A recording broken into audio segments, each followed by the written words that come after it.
venir a este desayuno de Forest Partners. Pretendemos que estos desayunos se conviertan en algo frecuente, rutinario, de tal manera que podamos intercambiar distintas opiniones sobre la realidad del mundo del arbitraje.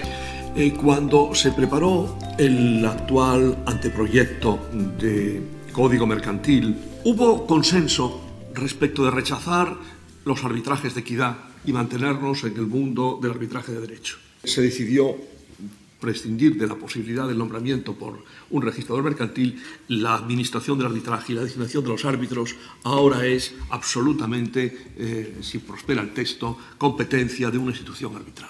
La segunda gran cuestión, paradójicamente, es que resucitó la polémica que ya hubo en los umbrales de la reforma del año 2011 y se debatió si deberíamos mantener la regla de los 2/3 de los votos o, por el contrario, exigir la unanimidad.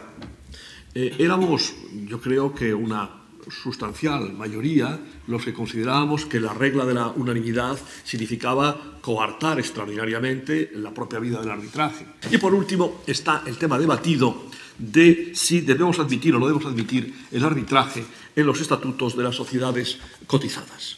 En este punto, hoy hay un enfrentamiento claro entre dos ministerios. El Ministerio de Economía propicia que se mantenga el texto del 11, el texto de la ley de arbitraje introducido en el año 2011, en el sentido de que no se diga nada y, en consecuencia, la autonomía de la voluntad también jugaría en las sociedades cotizadas para que fuera introducible, mientras que el Ministerio de Justicia considera más adecuado impedir que las sociedades cotizadas tengan cláusula arbitral. ¿Va a aprobarse el Código Mercantil? Pues miren ustedes, yo tengo muchas dudas.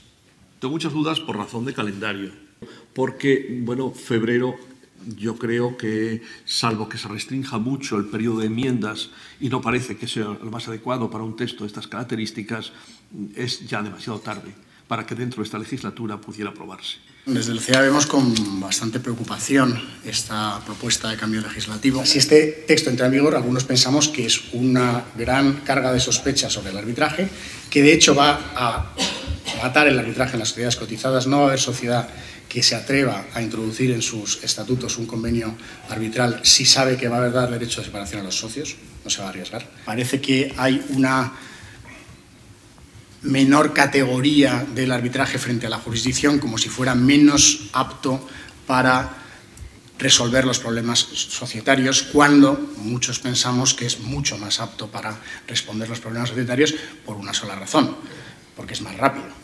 Y luego el argumento de que un inversor extranjero en una cotizada, un extranjero va a preferir que un juez español juzgue sus eventuales impugnaciones de acuerdos sociales en vez de un árbitro CCI, es un argumento que, a mi juicio, no se corresponde con la realidad. Juan Carlos, desde el punto de vista de empresa, la necesidad del cambio en el arbitraje estatutario y demás, ¿qué percepción tienes, digamos, como asesor jurídico interno de una gran empresa que además indirectamente también es cotizada y demás, la matriz?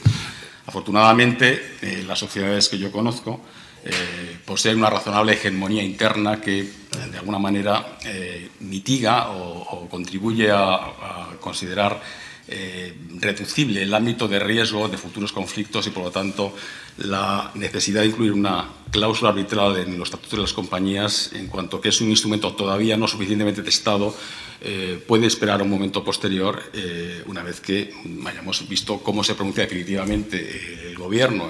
Ahora querríamos pasar a otro aspecto también relacionado con cambios novedosos respecto a las nuevas normas de transparencia que el IVA está incluyendo respecto a temas de designación, de transparencia, de funding, etcétera, etcétera. Y lo que hace la IVA siempre es que, transcurridos 10 años de un texto, como el arbitraje avanza, encarga a una comisión que revise si ese texto hay que reformarlo, hay que derogarlo o no hay que tocarlo. La conclusión fue: funcionan, son razonables, no parece que haya que cambiar los planteamientos, los cimientos. No ha habido grandes cambios. Lo que sí ha habido es ver qué ha pasado en estos últimos 10 años en el arbitraje internacional, que han pasado muchas cosas.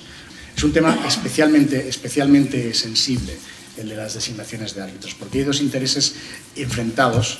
Hay una demanda de transparencia, el arbitraje, si queremos popularizarlo, a la que nadie en sus cabales, creo yo, puede oponerse, pero puede haber un riesgo de llevar eso a lo que se llama el over-disclosure, a tener que revelar todo. Hay sectores, especialmente americanos, donde dicen que no debe haber lista verde. La lista verde es una salvaguarda. Oiga, si yo estoy aquí hablando con estos señores en esta mesa y mañana quiero nombrar al profesor Rojo árbitro, el profesor Rojo no tiene por qué decir, oiga, estuve en una mesa hablando de arbitraje con el señor Arias, que es letrado. Eso no lo tiene que decir. Los americanos dicen sí lo tiene que decir. La revelación presupone la declaración explícita o tácita de que el árbitro es capaz de llevar, o el candidato a árbitro es capaz de llevar ese arbitraje adelante. Entonces eso, hay quien dice que dicho ya, arroja la duda a quien no la tenía. ¿Cuáles crees que son las preocupaciones y las reglas fundamentales que se deberían seguir en la elección y determinación de los árbitros? Nosotros seguimos el criterio esencialmente subjetivo en la Corte de Madrid. Lo que hacemos es, y tenemos el sistema diseñado de checks and balances. La propuesta se hace sobre todo sobre un análisis de diversas circunstancias para proponer los árbitros. Conflictos de interés, disponibilidad, especialización, experiencia previa en resolución de disputas similares, capacidad de organizar y dirigir el arbitraje de manera eficaz y eficiente, habilidades lingüísticas a la luz del idioma del arbitraje, nacionalidad evidente en todos aquellos casos en los cuales tenemos arbitrajes internacionales, partes internacionales. También computamos experiencia previa a la Corte con el árbitro. Y luego otros factores, tales como número de nombramientos en el último año. La Corte lo que busca es rotar el nombramiento de árbitros, pero el concepto que busca la Corte es trasladar confianza en el sistema de designación de árbitros por confianza subjetiva, es decir, por confianza en la integridad del equipo y del sistema de balances que estamos poniendo. ¿Cuál es tu percepción desde el punto de vista de empresa?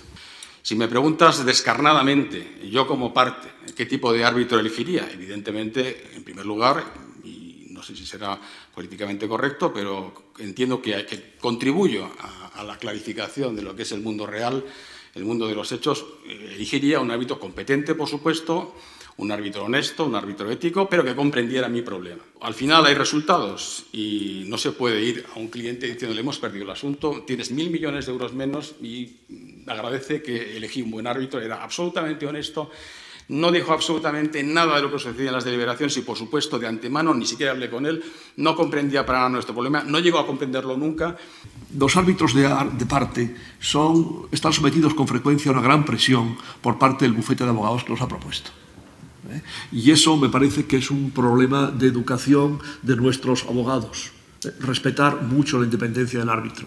No utilizarlo como caballo de Troya o no pretender utilizarlo como caballo de Troya. Me preocupa más eso que la independencia de los árbitros. Queríamos abordar el último aspecto, que es el de la revisión interna de los laudos arbitrales. La verdad es que nuestra ley de arbitraje vigente, la ley del año 2003, tampoco parece que en su articulado se incluya principio alguno que sea incompatible o contradictorio con la puesta en práctica y en la aplicación de esos sistemas de revisión interna, porque hay que tenerlo presente. Lo que interesa a quienes practican el arbitraje es que los laudos que recaigan, sean laudos únicos o sean laudos consecutivos a un procedimiento de revisión interna, sean efectivamente inatacables. Lo que sí es necesario, como decía antes, es armonizar uno y otro sistema de actuación. Para mí, esta armonización pasa por el carácter previo y no simultáneo del sistema de revisión interna respecto al sistema de anulación ulterior. Pues si os parece, abrimos ahora mismo el debate.